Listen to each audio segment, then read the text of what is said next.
Assalamualaikum warahmatullahi wabarakatuh. Perkenalkan, saya Sam Putri Sidik, SPD MPD NDDN 0026029105 selaku dosen program studi pendidikan sosiologi Fakultas Ilmu Sosial dan Hukum Universitas Negeri Manado. Pada kesempatan ini, izinkan saya memaparkan mata kuliah yang saya ampu, yaitu mata kuliah pengantar sosiologi dengan bobot 2 SKS. Adapun deskripsi mata kuliah sebagai berikut. Mata kuliah ini membahas tentang perkembangan ilmu sosiologi, konsep-konsep dasar sosiologi seperti struktur sosial, masyarakat dan kebudayaan, sosialisasi, interaksi sosial, pengendalian sosial, stratifikasi sosial, kelompok sosial, perubahan sosial, dan hal yang lain yang berhubungan dengan manusia sebagai makhluk yang bermasyarakat. Selain itu, juga akan disinggung tentang perkembangan sosiologi, seperti perspektif yang ada dalam sosiologi. Dalam pelaksanaannya, mahasiswa dibimbing untuk memahami realitas sosial dengan menganalisis fenomena-fenomena yang terjadi dalam masyarakat. Adapun capaian pembelajaran pada mata kuliah ini, yaitu yang pertama, mahasiswa mampu menganalisis kajian sosiologi. Yang kedua, mahasiswa mampu menganalisis interaksi sosial dan struktur sosial. Yang ketiga, mahasiswa mampu menganalisis kelompok sosial dari perspektif sosiologi. Yang keempat, mahasiswa mampu menelah kajian masyarakat dan kebudayaan. Yang kelima, mahasiswa mampu mengidentifikasi kelembagaan sosial. Yang keenam, mahasiswa mampu menganalisis tentang organisasi dan pengendalian sosial. Yang ketujuh, mahasiswa mampu mengidentifikasi stratifikasi sosial dan referensi sosial dari sudut pandang sosiologi. Yang kedelapan, mahasiswa mampu mengidentifikasi dan menganalisis kekuasaan wewenang dari masa praaksara hingga reformasi. Yang kesembilan, mahasiswa mampu menganalisis sosialisasi. Dan yang terakhir, mahasiswa mampu mengidentifikasi perubahan sosial dalam sudut pandang sosiologi. Adapun materi pembelajarannya sebagai berikut. Yang pertama, ruang lingkup sosiologi. Yang kedua, struktur sosial. Yang ketiga, masyarakat dan kebudayaan. Yang keempat, sosialisasi. Yang kelima, interaksi sosial. Yang keenam, pengendalian sosial. Yang ketujuh, stratifikasi sosial. Yang kedelapan, kelompok sosial. Dan yang terakhir, perubahan sosial. Metode yang saya terapkan pada mata kuliah pengantar sosiologi menggunakan DAA, Delivery, Interaction, dan Assessment, yang terbagi menjadi 3 tahap. Tahap yang pertama yaitu menjabarkan materi sepanjang semester. Yang kedua, melaksanakan pembelajaran dalam bentuk presentasi tanya jawab kepada mahasiswa. Yang ketiga, menilai atau melaksanakan evaluasi pembelajaran dalam bentuk Google Quiz di akhir perkuliahan. Adapun aspek penilaian dalam pengantar sosiologi yang pertama, kehadiran 15%, tugas mandiri 15%, tugas struktur 15%, ujian tengah semester 25%, dan ujian akhir semester 30%. Berikut ini saya akan tampilkan video pembelajaran saya sebagai berikut. Assalamualaikum warahmatullahi wabarakatuh. Shalom. Bagaimana kabar? Oke, sebelum memulai materi pada hari ini, marilah kita bersama-sama berdoa yang akan dipimpin oleh Saudara Sanci. Saya persilahkan.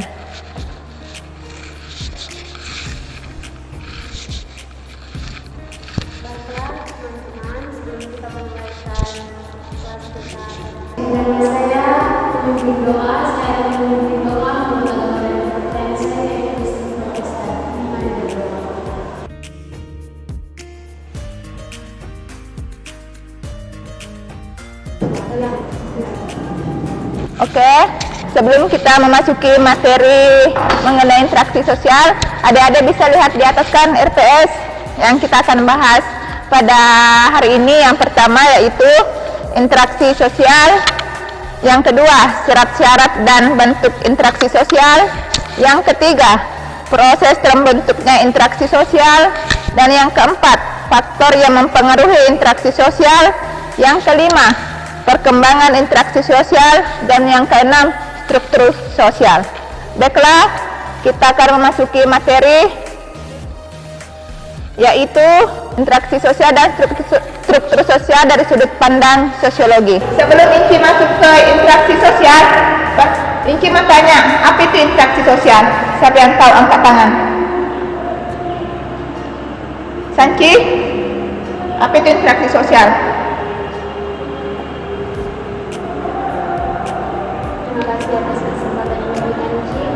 Menurut saya interaksi sosial adalah hubungan yang berbalik yang dilakukan di mana antara individu dengan individu, individu dengan kelompok atau kelompok dengan kelompok. Oke, ya bagus. Yang lain, angkat tangan. Angel, apa itu interaksi? Interaksi sosial berasal dari kata interaksi yang akan digunakan yang terjadi secara dua orang atau lebih yang beraksi akan terbalik melalui kontak langsung maupun tidak langsung. Oke, iya. Baiklah, mari kita bersama-sama lihat pengertian dari interaksi sosial di sini. Interaksi sosial berasal dari kata interaksi. Artinya, tindakan yang terjadi secara dua orang atau lebih yang beraksi akan timbal balik melalui kontak langsung maupun tidak langsung. Jadi tanpa adanya interaksi, tanpa adanya komunikasi, berarti itu tidak disebut interaksi. Sedangkan di sini secara sederhana, pengertian interaksi sosial adalah hubungan timbal balik antara individu maupun kelompok untuk menjalin hubungan pertemanan, diskusi, kerjasama yang diterapkan dalam kehidupan bermasyarakat. Jadi tanpa adanya hubungan timbal balik, berarti tanpa adanya hubungan timbal balik antara individu, berarti itu bukan disebut interaksi. Tapi kalau ada hubungan antara individu dengan kelompok, itu disebut interaksi. Oke, kita lihat contoh dari interaksi sosial. Interaksi sosial di sini, contoh interaksi sosial ada 4. Yang pertama, menyapa tetangga saat tidak sengaja bertemu. Ini interaksi sosial ini dalam hubungan masyarakat. Jadi kalau kalian bertemu tetangga, berarti kalian menyapa, itu disebut interaksi. Oke, itu contoh interaksi sosial dalam masyarakat. Yang kedua bertanya kepada orang yang dijumpai tentang arah suatu tempat. Yang ketiga, diskusi antara anak dan orang tua, berkumpul dengan teman dan saling menceritakan pengalaman. Ini adalah contoh-contoh dari interaksi sosial. Lanjut ke syarat-syarat dan bentuk interaksi sosial. Adapun syarat dan bentuk interaksi sosial di sini ada 2. Yang pertama, kontak sosial. Kontak sosial bisa berlangsung dalam 3 bentuk, yaitu antara perorangan dengan suatu kelompok, dan yang terakhir antara suatu kelompok dengan kelompok lainnya. Contoh di sini antara perorangan seperti Inci dengan Ocha, itu disebut perorangan.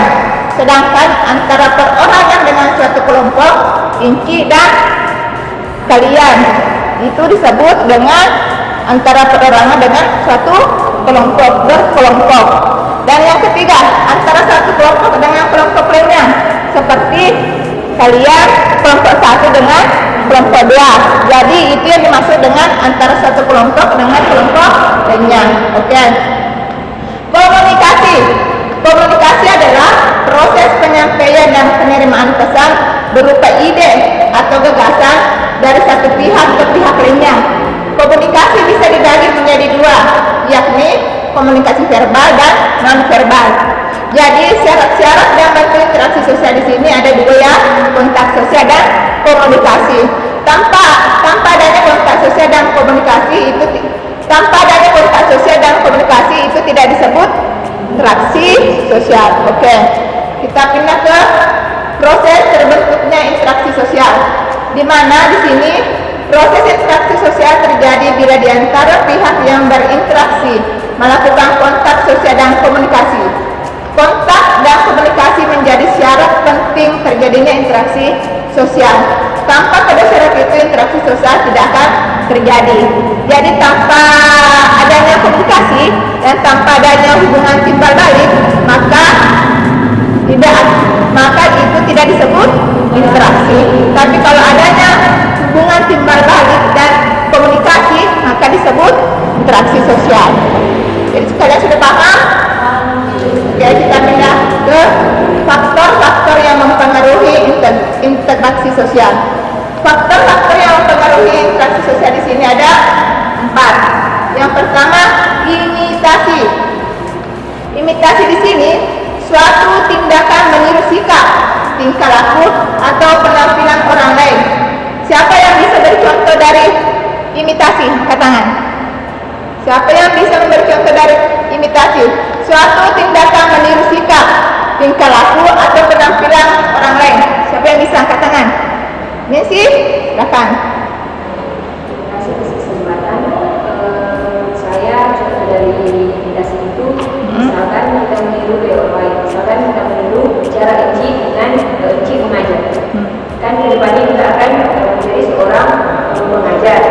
Dari sikap dunia mengajar dari Eci, kita bisa lihat, oh kita boleh melakukan penampilan seperti ini dan akan kita bisa terapkan di kelas. Oke. Ya, itu dari contoh itu contoh imitasi yaitu suatu tindakan meniru sikap, tingkah laku dan penampilan orang lain. Dia meniru sikap, tingkah laku dan penampilan orang lain. Yang kedua, sugesti, pemberian pengaruh atau pandangan dari satu pihak ke pihak lain. Sugesti di sini pemberian pengaruh atau pandangan dari satu pihak ke pihak lain. Siapa yang bisa beri contoh? Angkat tangan. Sangki? Terima kasih atas kesempatan ini. Sugesti adalah pemberian pengaruh atau pandangan dari satu pihak ke pihak lain. Contohnya ini ada satu caleg yang caleg bersangkutan ini untuk menjadi atasan Ci, dia akan memengaruhi atau memberikan pandangan kepada masyarakat untuk memilih dia.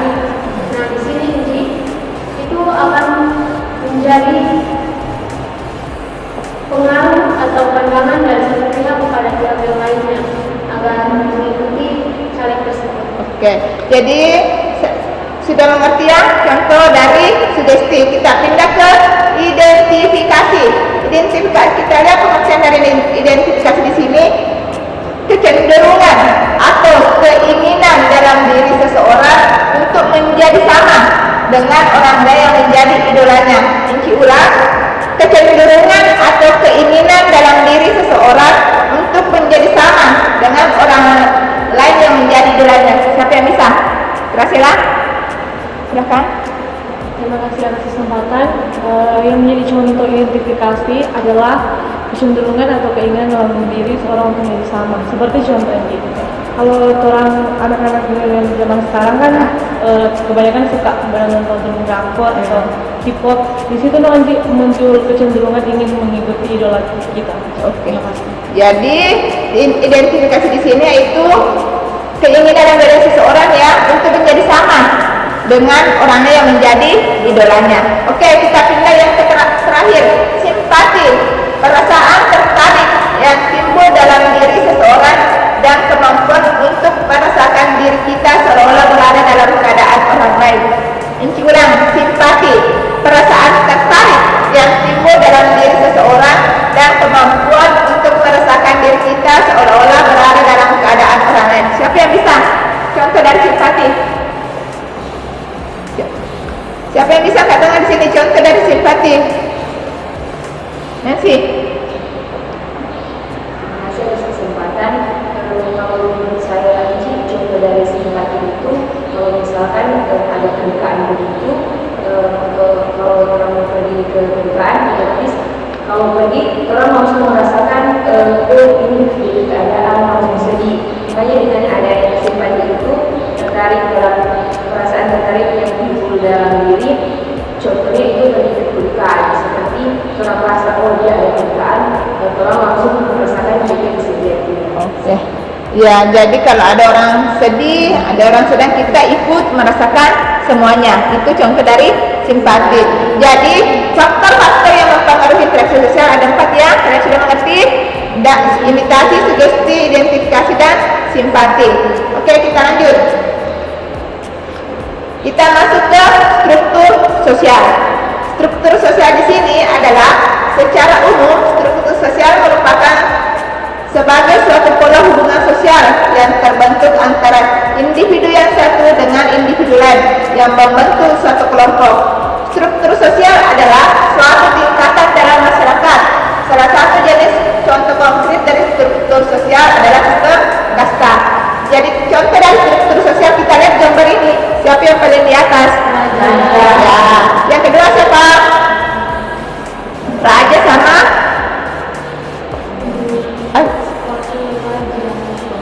Oke, raja ya. Jadi struktur sosial di sini yaitu suatu tingkatan dalam masyarakat ya, yang salah satu jenis contoh konkretnya ya seperti ini, gambar di samping ini. Oke, sudah mengerti? Oke, kita pindah ke fungsi dari struktur sosial. Yang pertama yaitu struktur sosial sebagai kontrol sosial bagi masyarakat. Yang dimaksud adalah dengan adanya struktur sosial yang jelas dan di dalamnya terdapat norma maupun aturan maupun peraturan yang jelas guna mengatur setiap individunya, dapat menghindari resiko adanya perselisihan maupun konflik antar tingkatan atau kelompok. Jadi di kalangan masyarakat itu harus ada struktur sosial supaya tidak terjadi konflik dan perselisihan antara masyarakat. Kita pindah ke yang kedua. Struktur sosial dapat membuktikan bahwa setiap individu yang ada di masyarakat memiliki fungsi dan kelas yang berbeda satu sama lain. Seperti yang kita ketahui bahwa setiap individu memiliki keunikannya dan kelebihannya masing-masing. Begitu pula ketika menjadi bagian dari suatu kelompok.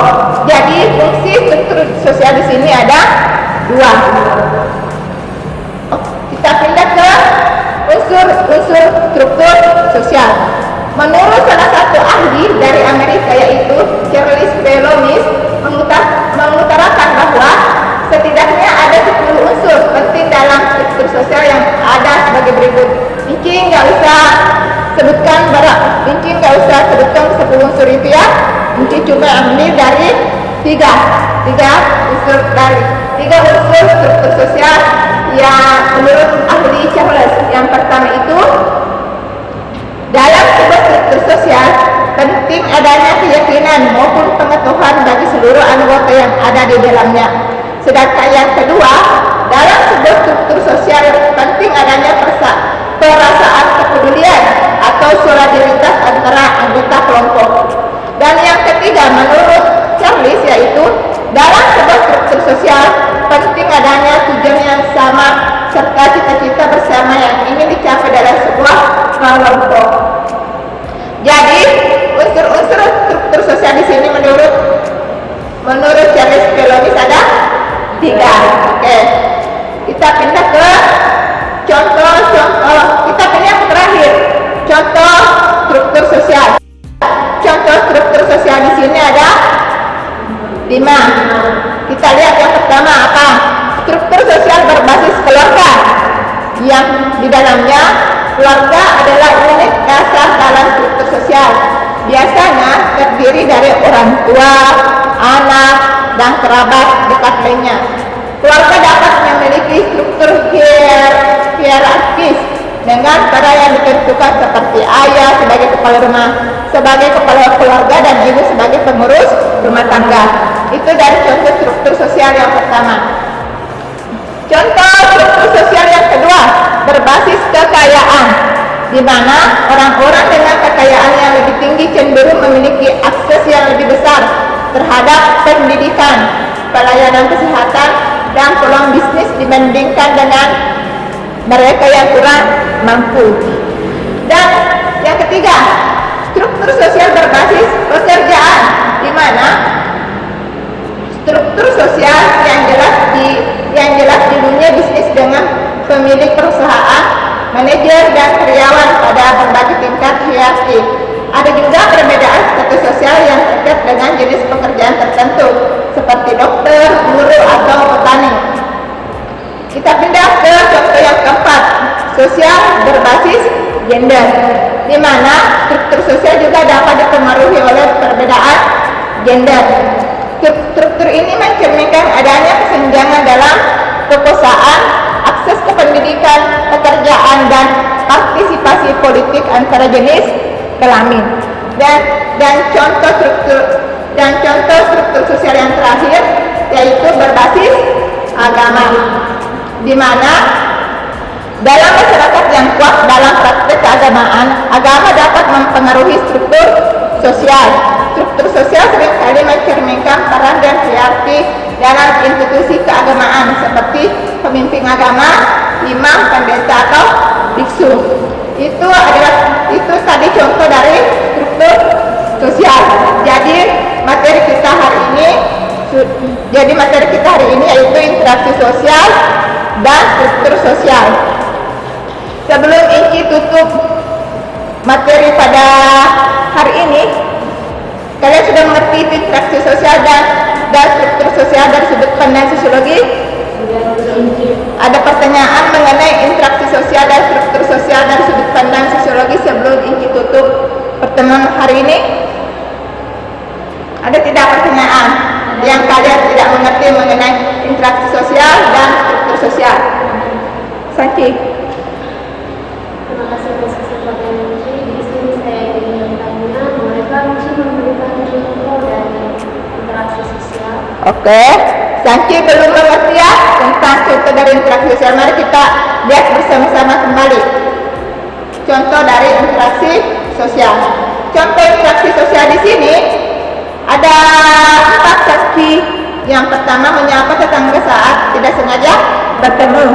Itu contoh interaksi sosial dalam masyarakat. Kalau contoh yang lain, kalau Inci sama Sanci bertemu dan saling menyapa, apa kita disebut interaksi? Inci ketemu dengan teman Sanci di jalan atau kebetulan Inci ketemu di mall dan berkomunikasi, apa kita disebut interaksi? Jadi kalian sudah paham ya contoh dari interaksi kita lihat di sini adanya hubungan timbal balik antara individu maupun kelompok untuk menjalin hubungan pertemanan, diskusi, kerjasama yang diterapkan dalam kehidupan masyarakat. Jadi contoh dari interaksi sosial seperti tadi ya yang Inci jelaskan. Oke? Mengenai interaksi sosial dan struktur sosial. Siapa lagi yang angkat tangan? Graciela ingin bertanya? Oke. Terima kasih atas kesempatan. Saya ingin bertanya, Inci. Ya. Bagaimana contoh struktur sosial dalam kehidupan masyarakat ini? Oke. Jadi pertanyaan dari Graciela mengenai struktur sosial. Contoh struktur sosial dalam kehidupan bermasyarakat. Oke, kita lihat ya. Yang terakhir ini contoh dari interaksi sosial. Ya, Graciela bisa melihat dari sini contoh dari struktur sosial dalam kehidupan masyarakat. Di sini ada 5 Graciela. Graciela ada 5 di sini contoh dari struktur sosial dalam kehidupan masyarakat. Yang pertama di situ ada keluarga, yang kedua berbasis kekayaan, yang ketiga berbasis pekerjaan, dan yang keempat berbasis gender, dan yang kelima berbasis agama. Jadi Graciela sudah tahu contoh dari struktur sosial. Sudah paham? Oke. So, tidak ada yang lagi yang mau bertanya? Kalau tidak ada yang ingin bertanya, Inci tutup perkuliahan pada hari ini, dan minggu depan kita akan memasuki materi mengenai kelompok sosial. Oke?